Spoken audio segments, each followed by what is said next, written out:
The construction saga could be coming to an end as a deal to end legal issues with Judge Doyle Square is up for approval. And we're getting a glimpse of how law enforcement stopped the shooter who opened fire at his Middleton office building back in September. This is News 3 This Morning. Good morning and welcome to News 3 This Morning. It is January 8th, a Tuesday. Feels more like a Monday, though, although not quite as warm as yesterday. No, not at all. No. Especially when you get to this afternoon. Don't Right. be fooled. You step out the door this morning. It's actually not bad outside. Yeah. Temperatures are still in the 30s across southern Wisconsin, but will be dropping as we go through the day today. Let's take a look at your first alert weather forecast. There is a little bit of fog in the area, although visibility has improved here in Madison. We're able to see the dome of the Capitol a little bit better. Here's a look at the current visibility map, though. 3/4 mile visibility in Mineral Point. Some improvement in Monroe, back up to a mile, but Boscobel's down to 3/4 of a mile. Temperatures are close to the freezing point as well. For example, Boscobel is actually 30, so there may be some slippery spots on the roads there with that fog and freezing temperatures. We're going in the wrong direction today. A cold front is moving through the area. You can see a little bit of light mixed precipitation moving into southwestern Wisconsin as we speak. That will transition across the entire area this morning. Any accumulation is going to be pretty minimal, but those temperatures, boy, they drop. Northwesterly winds kick in between 9 and 10 o'clock here in Madison, and you'll really feel the difference after that. Your first alert traffic maps this morning. So far, things have been pretty quiet on the roads, and we're not seeing any major issues right now. No delays or accidents report, which is great news. Just keep in mind areas in southwestern Wisconsin that are a little colder may be slippery this morning. Yeah, we were talking about that earlier, how we were going to have to keep an eye on the roads with a little bit of precipitation possible, those temperatures falling, going to be You just never scary. know, and road conditions can change pretty quickly Exactly. from place to place, so just take it easy. All right, thank you, Hattie. You're welcome. We want to start this hour downtown in Madison here, where months of legal disputes over the Judge Doyle Square project could finally be resolved. Common Council will vote tonight on a deal that would essentially split the project in half. Now, Mayor Paul Soglin is proposing paying Beitler Real Estate $700,000 to give up development rights on the block where the municipal building currently sits. The Chicago-based developer did sue the city last year, claiming it was trying to take control over private aspects of that project. It later backed out of the lawsuit when a similar deal was on the table, but council rejected that deal. In exchange for this payment, Beitler would have to finish a hotel on the other half of the project 6 months ahead of schedule. And while some alders have been reluctant to give Beitler more money, Mayor Soglin says voting against the deal will likely get the city sued again. I don't think there's much question that we'll end up in litigation. Rejecting it is asking for a lawsuit. So Alder David Aarons has been one of the more vocal critics of Beitler Real Estate. He is inclined to support the deal, he says, so the city can just cut its losses. Council will vote on the proposal at its meeting tonight. We will have an update later tonight on News 3 at 10. Wisconsin is waking up with a new governor who's already using his new powers to sign executive orders. Tony Evers is the first Democrat to represent the state in 8 years. He took the oath as the 46th governor of the state of Wisconsin yesterday. Governor Evers already signed orders to implement anti-discrimination policies in state agencies, create standard terms for state contracts, and calling for respect for those employees. In his speech, Evers promised change, but pointed out that both political parties will need to work together to help make that happen. Republican Senate Majority Leader Scott Fitzgerald has said he and his GOP colleagues will likely draft their own budgets separate from what Governor Evers proposes. New body camera video is giving us our first look at how law enforcement responded last fall when a gunman opened fire on his coworkers in Middleton. The State Department of Justice released that footage yesterday, showing the moments when Middleton police officers and Dane County deputies responded to the shooting at WTS Paradigm on September 19th. Now, in that video, those authorities tell 43-year-old Anthony Tong to drop his gun and surrender. When he refused, they shot and killed him. Dane County District Attorney Ishmael Ozan says Tong gave police no other option but to shoot. The 4 law enforcement officers who did fire shots at Tong will not face criminal charges. Dane County Sheriff Dave Mahoney commended those men for their response. It is for this reason that for years we have trained our police officers and our deputy sheriffs to work collaboratively and cooperatively, and on the morning of September 19th, Dane County law enforcement from a multitude of agencies responded in unison exactly as trained.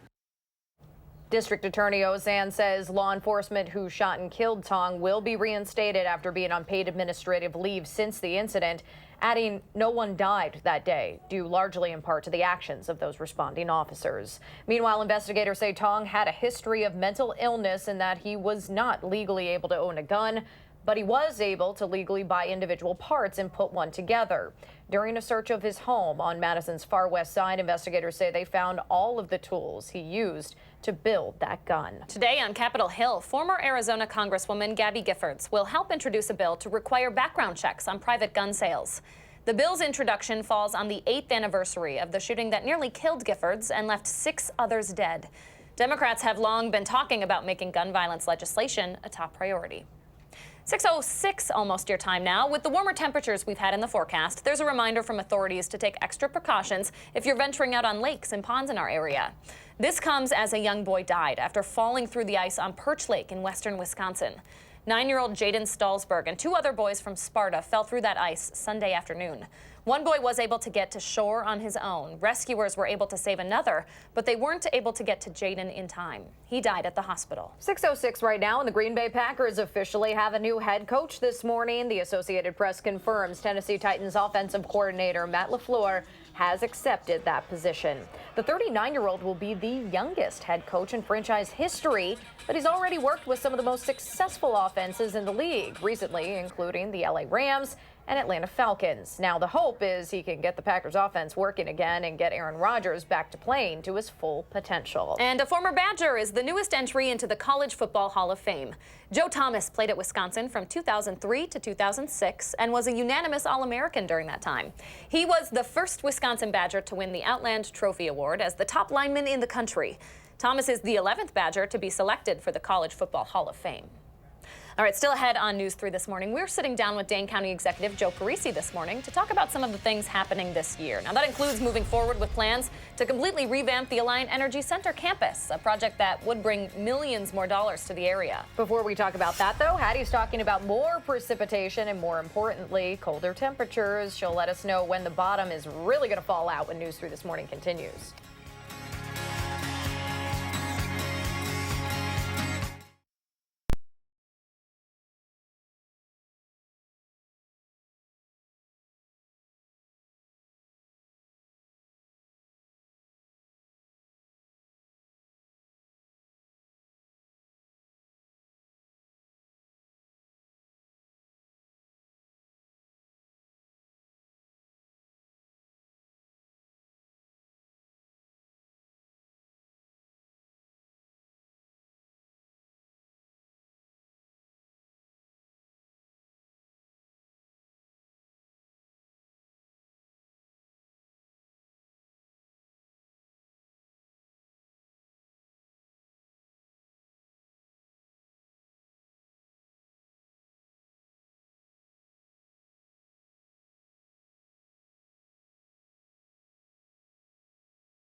Good morning from the Hattie-O patio. If you're just waking up this morning, it's actually not that cold outside. Temperatures are still in the 30s across southern Wisconsin. Let's take a look, though, at high temperatures yesterday.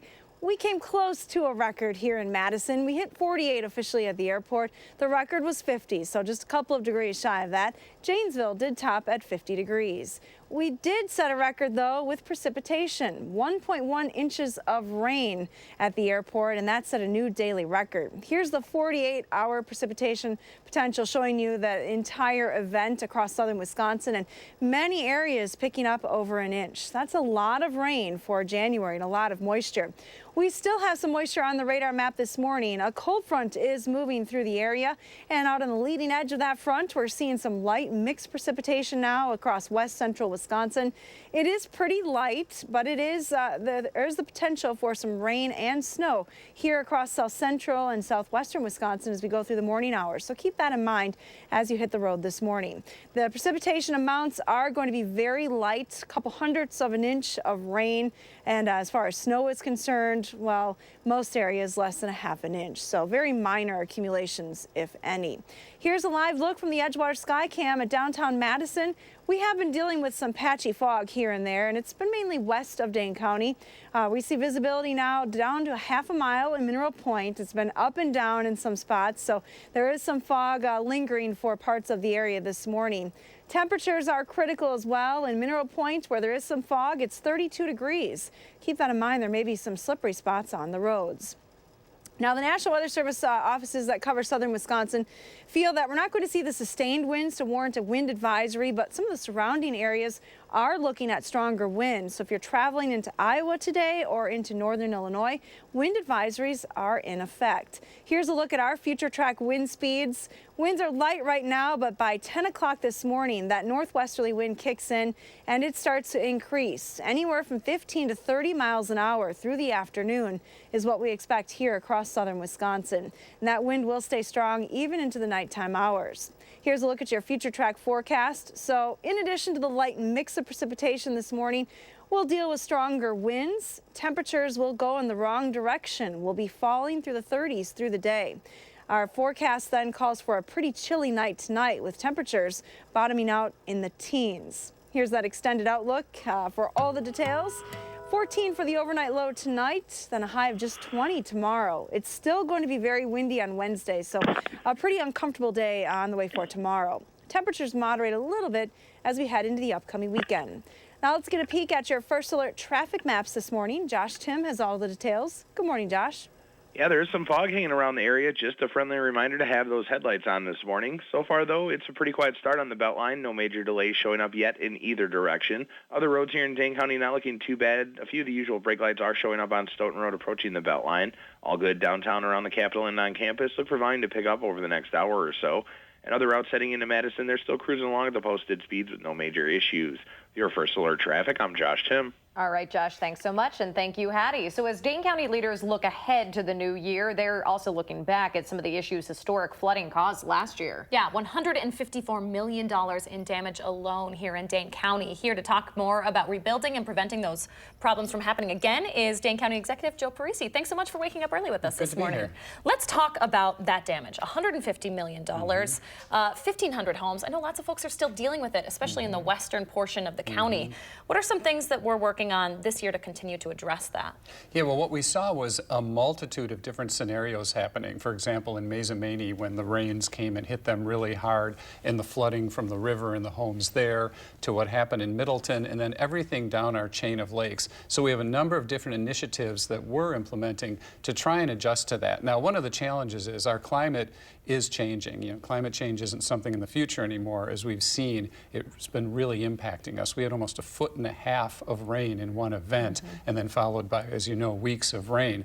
So what we're looking at is twofold. We're looking at how do we deal with the system that was built here in the first place. As we look at Dane County, and the center of which is the city of Madison, of course, the entire system was built to take every drop of rain that hits the ground and deliver it as quickly into the lakes and streams as possible. So when we get 15 inches of rain, not only is that hitting the lakes, but all of the rain that hits the developed area is is going right into the lakes.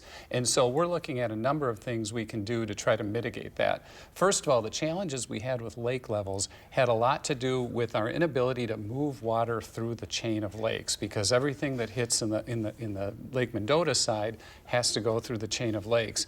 And we've identified a number of pinch points along the way, from bridges that have closed the gap to an area between Lake Monona and Wabisa where the sludge has built up and it's very difficult to move water through. I mean, think of a sink with water pouring into it with a clogged drain that only a drip can come through. So we have literally millions of dollars in the 2019 budget to begin opening up some of those pinch points, be it redesigning bridges to coming in and removing that muck between Monona and Wabisa and all the way down the chain, first of all, to help move water through the chain as quickly as possible. Wanted to also touch on quickly, if we can here, the Alliant Energy Center campus and just how much energy, time, and potentially money could be going into that. How do you justify the potential investment in that area for people that aren't really sure what's going on and where that money is going? Right, well, that's the key. What we have to look at, there is a master plan now, but we have to look at each piece of that and see what the return on investment is. And, you know, my estimate is that we'll move forward, but in affordable, incremental ways to make sure that any investments there pay for themselves and benefit the entire community. Because we're talking about hotels, we're talking about parks, we're talking about, I mean, there's a lot of different elements here. What are you most excited about seeing? Yeah, well, it's nothing that's going to happen overnight, so I think people need to. So this is a long-range plan. But the more we can make that a destination, you know, the photo was just up of the Coliseum. We can bring in more shows, make it more of a destination, a focal point of the community. We also have shows that are growing there that are running out of space, and we need that space. But again, we have to put it in context of all the other needs of the community, too. Certainly a busy year ahead there for you. All right, Joe Parisi, thanks so much for joining us. Thanks for having me. It's always good to see you. All right, it has been a pretty strange stretch here, sporting the rain jacket and rain boots in early January. Well, Chris Reese is going to be in to talk about why we are starting off 2019 with these warmer temperatures and why we will not probably be spoiled for much longer. Looking outside this morning, we're actually going to see temperatures go down, not up throughout the day. Hattie's in next to tell you what the kiddos should be wearing as they head out the door when News 3 This Morning returns.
so it's just.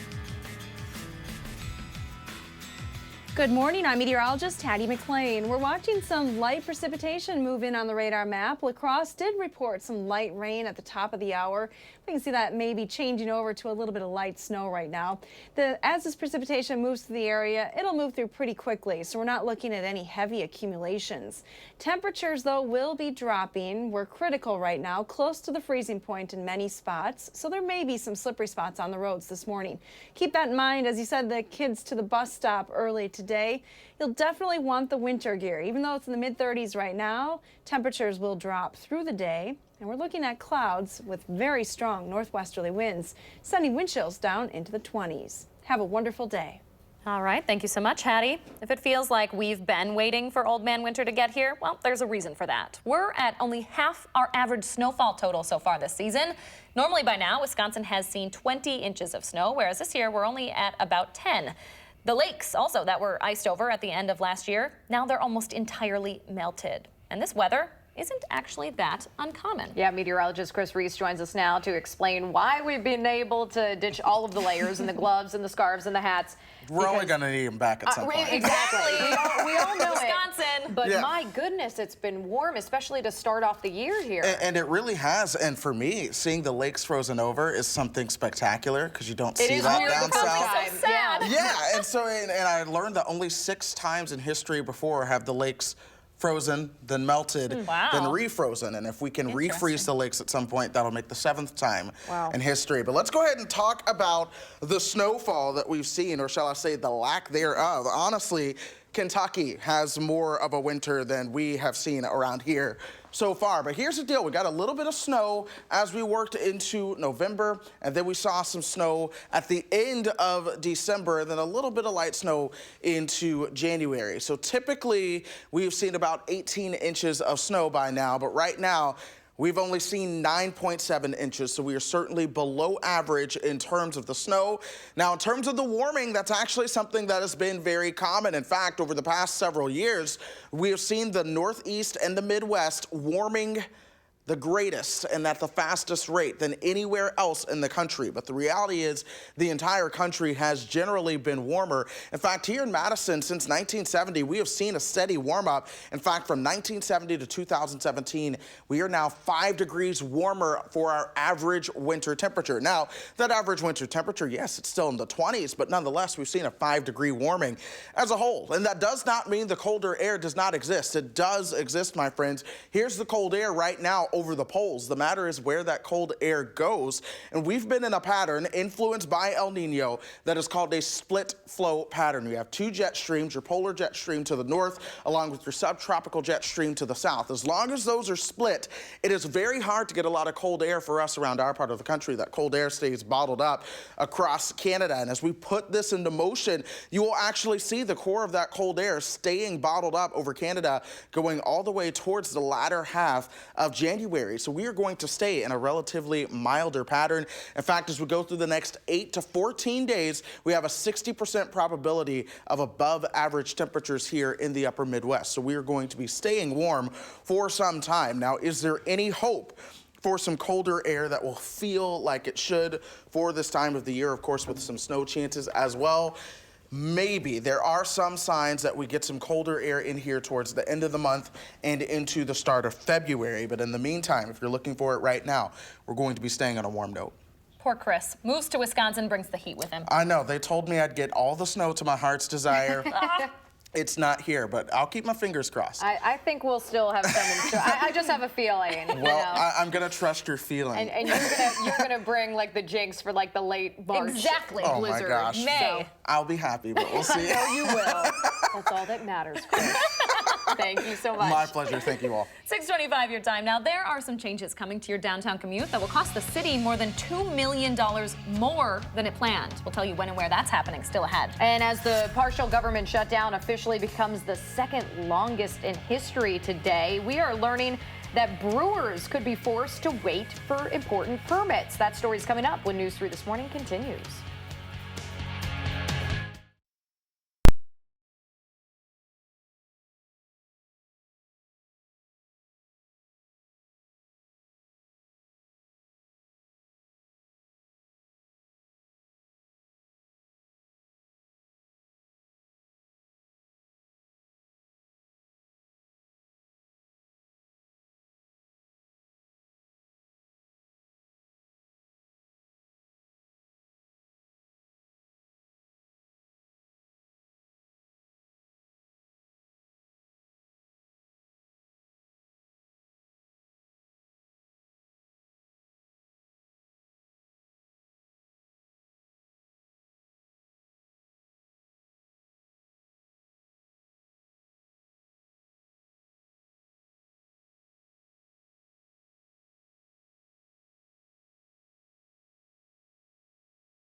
Mayor Soglin is urging city alders to avoid another lawsuit over the Judge Doyle Square project.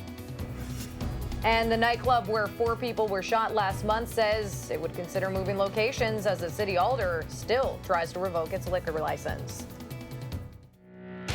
This is News 3 This Morning.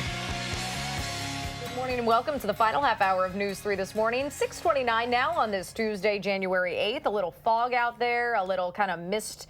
Maybe some precipitation here and there. It might be a messy commute. It might be, but it's not too bad out there weather or temperature-wise, Yeah, at sure. least. As you start this morning, those temperatures are only going to start to fall. Let's see if we can see Hattie through the fog out on our patio this morning. Hey, Hats. Good morning. Yeah, I think you can see me just fine here. We're not having too big of an issue with fog in Madison, but west of the city, that's where we've seen some problems with visibility. Let's take a look at that visibility map.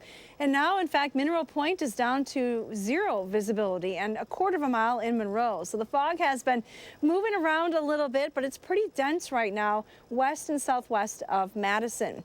Temperatures are critical as well. In Mineral Point, it's 32 degrees. That's at the freezing point. 34 in Monroe, 35 here in Madison.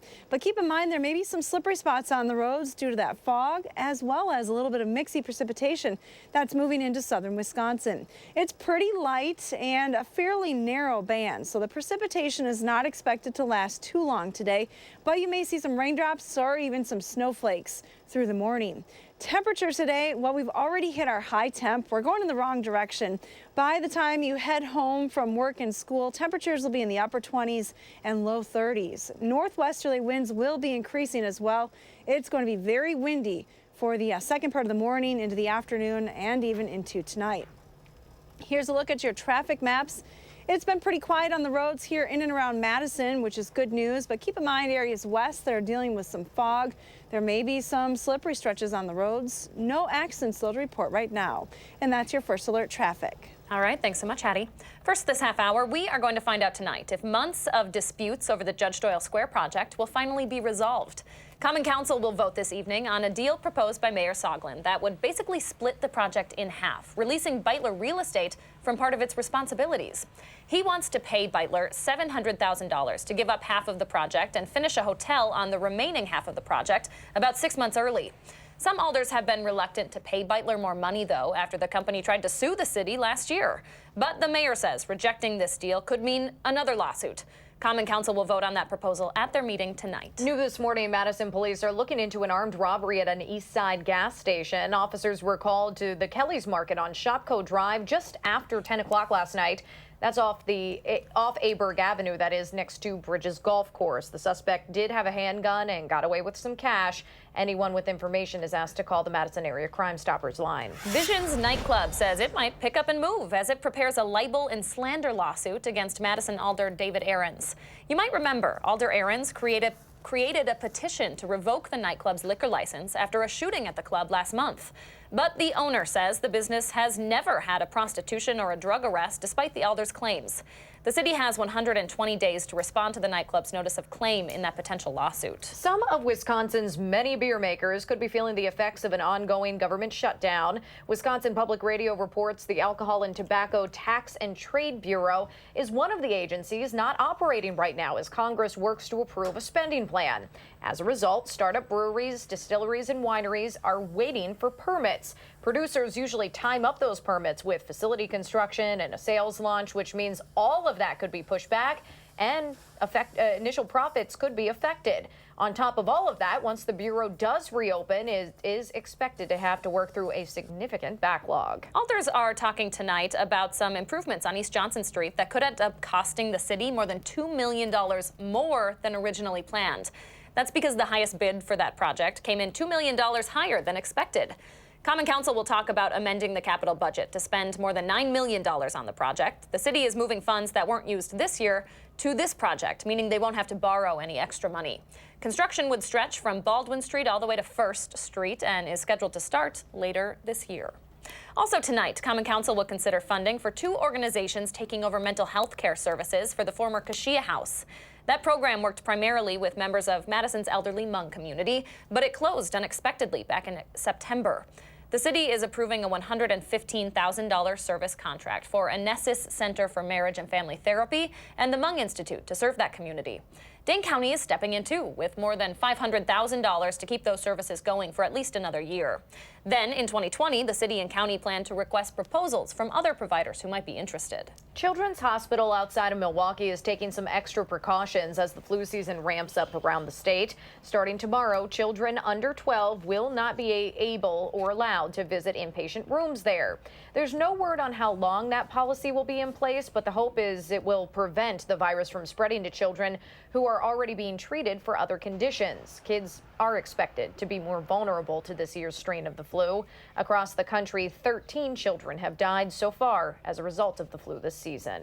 There are efforts to free up more parking in downtown Janesville so you can get to stores and restaurants there. You may remember back in November, the city started enforcing time limits in parking spots there. Now, some of those spaces went from 1 hour to 2 hour spots. Others became all-day parking spaces. The Janesville Gazette reports the city will now switch some of the all-day spaces to 2-hour limits. Downtown Janesville Incorporated told city leaders that some drivers staying put in those spots for hours on end has made it tough for customers to get to the shops and restaurants around there.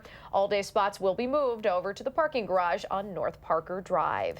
All right, your time right now, 6:35, and we can expect an update from investigators who continue to search for a missing Wisconsin teen. We'll have those details in the morning sprint. And if you've been waiting to take the kiddos to the ice castles in Lake Geneva this year, you're going to have to wait a little bit longer because of those warm temperatures we've seen. We're going to share on when they're hoping to open next on News 3 This Morning.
Welcome back. It is 6:38 on this Tuesday morning, and we wanted to share this beautiful shot from Chris this morning. This is our My News 3 morning picture. He emailed us this one from Baraboo, and I just thought it was a great way to start the morning, especially with all of the fog out there. It really is. It puts a huge smile on my face. Makes me proud to be from Wisconsin. I don't think everybody gets these sunrises. No, and not every day at least, as we're seeing outside right now. Yeah, very good point. Thanks so much for sharing, Chris. What does your morning look like? Take a picture, post it on our Facebook page or on Twitter, and use the hashtag MyNews3Morning. We like to share our favorites right here on the program. So you might be enjoying the recent warm spell, but crews working on the ice castles in Lake Geneva, they're a bit frustrated with it all. Wisconsin Public Radio reports crews trying to hand place 10,000 icicles have to keep starting over because of the warmth and the rain. This is video from 2 years ago when the attraction actually opened by mid-January. So far this year, though, crews have gotten about 3/4 of the way done 4 different times.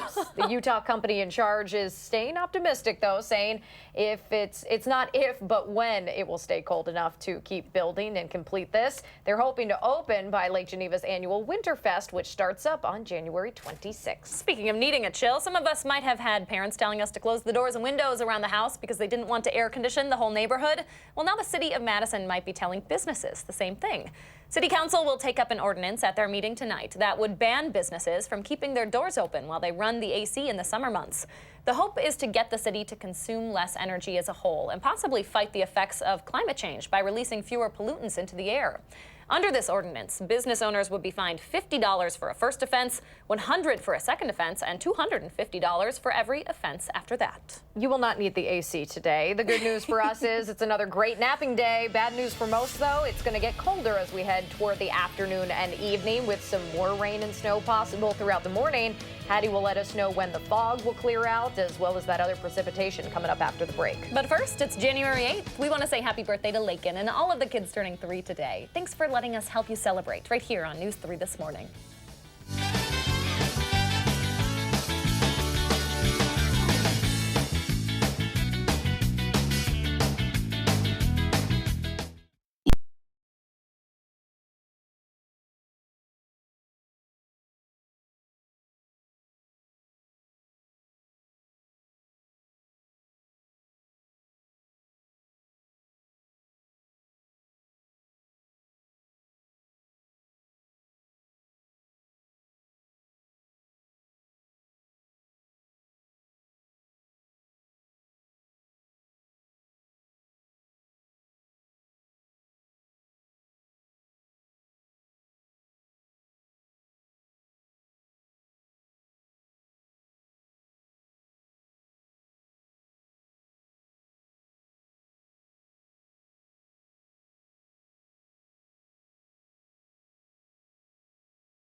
All right, put on your red shoes and dance the blues because David Bowie's trending on Twitter this morning. Fans are wishing the late pop star a happy 72nd birthday. His first hit song was Space Odyssey back in 1969. He became a superstar with his sci-fi alter ego Ziggy Stardust.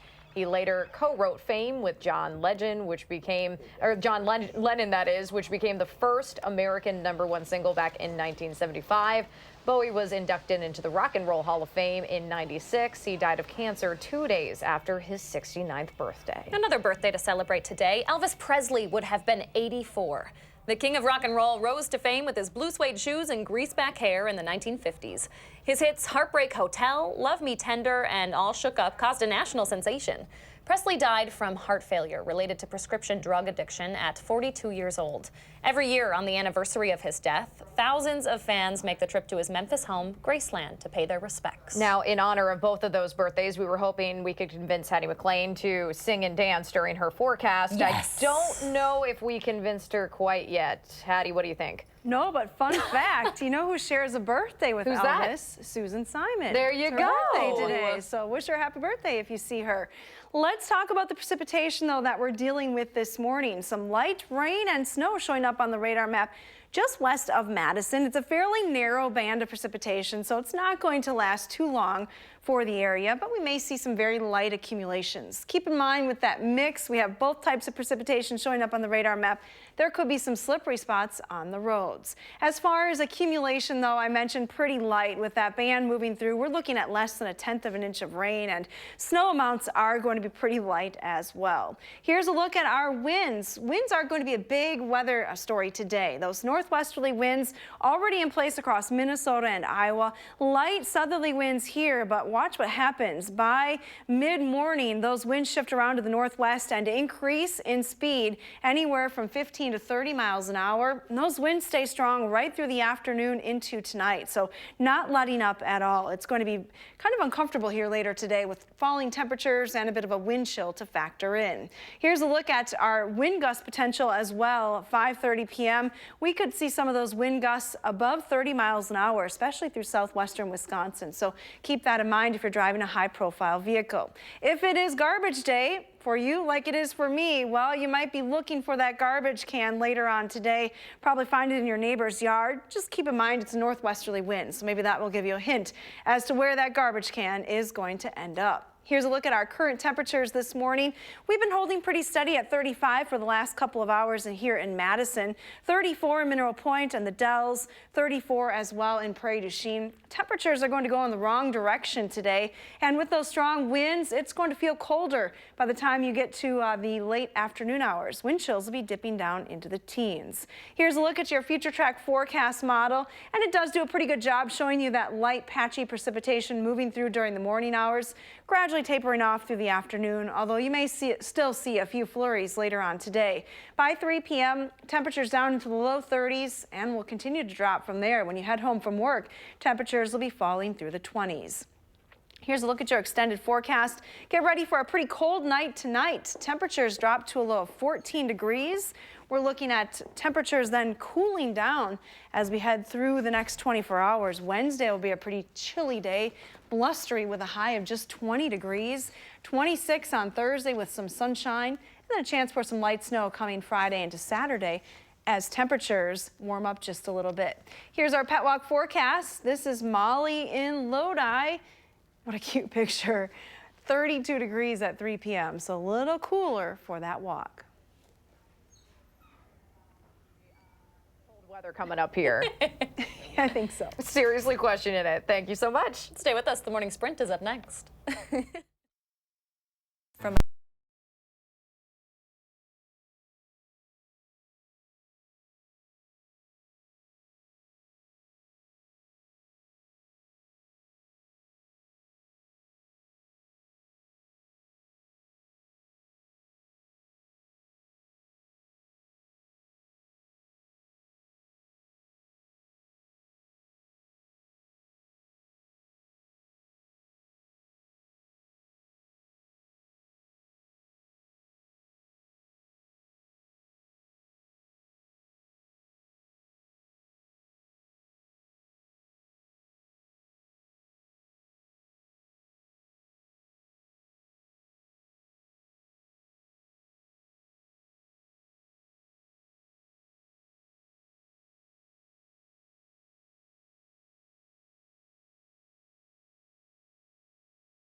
6:51, time now for the morning sprint. Addie says the mild weather is on its way out. She expects temperatures to actually drop throughout the day. But we start in downtown Madison, where Mayor Soglin is proposing a deal to hopefully end months of disputes with the developer of the Judge Doyle Square project. He wants to pay Beitler Real Estate $700,000 to give up half of that project and finish a hotel on the remaining half of the project about 6 months early.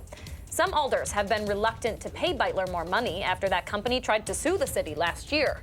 But the mayor says rejecting this deal could mean another lawsuit. Common Council will vote on that proposal at their meeting tonight. No single person can solve these problems alone.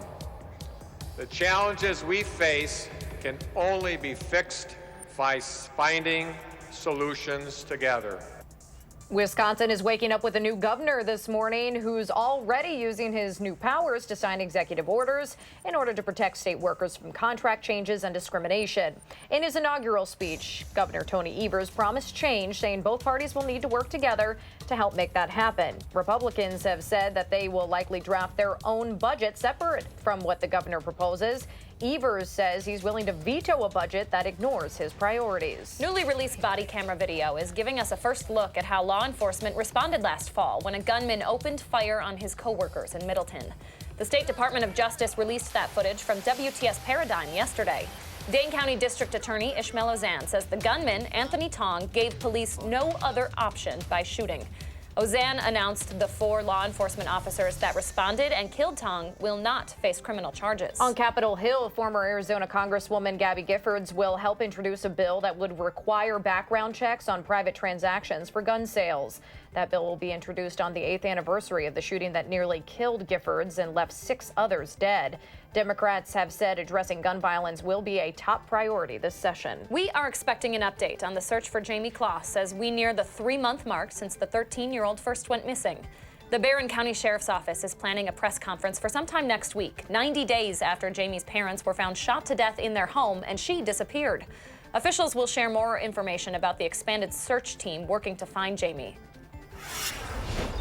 And we're starting with a little bit of light mixed precipitation moving through southern Wisconsin. A little bit of light rain or snow is possible this morning. It's a fairly narrow band and any accumulations will be light. Temperatures will go in the wrong direction as we drop to the 30s back into the 20s today thanks to a strong west-northwesterly wind.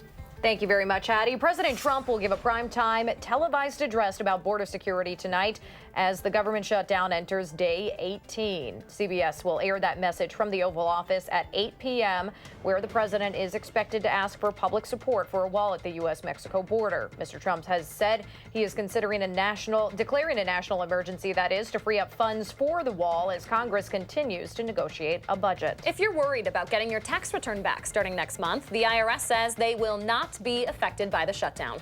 Last night, the agency announced tax season will start on schedule at the end of January and refunds should be issued on time. Those have been delayed during previous shutdowns until the federal government had reopened. Some of the state's many beer and winemakers could be feeling the effects of the ongoing shutdown. Wisconsin Public Radio reports the Alcohol and Tobacco Tax and Trade Bureau is one of the agencies that's not operating. That means startup breweries, distilleries, and wineries are waiting for permits, which could push back openings for those newer producers. Once the Bureau reopens, there will also likely be a significant backlog to work through. Visions nightclub says it's considering packing up and moving as it prepares a libel and slander lawsuit against Madison alder David Ahrens.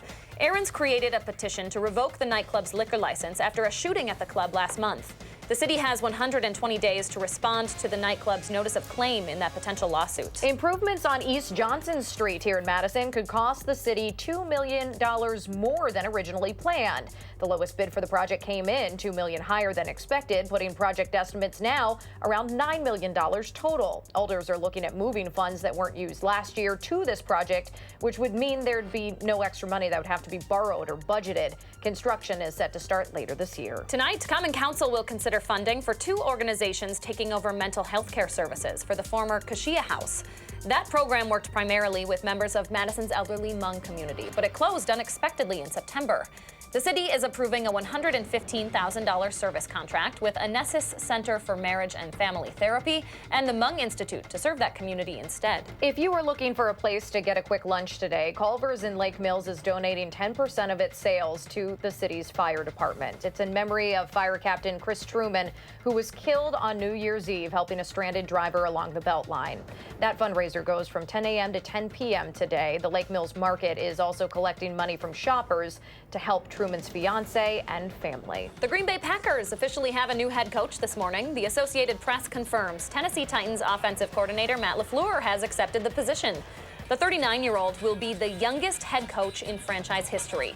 The hope is he can get the Packers offense working again and get Aaron Rodgers back to playing to his full potential. 6:56 right now. Let's get one more check on traffic on this foggy and kind of bluff morning with Josh Tim. Hi, Josh. Yeah, good morning. With the fog in the area, you'll definitely need the lights on this morning when you head out the door, but the westbound side of the Beltline starting to tap the brakes between Stoughton Road and West Broadway. Going to add a few minutes to your drive time. Picking up on inbound John Nolan, brake lights at Rimrock and Olin Avenue heading into downtown.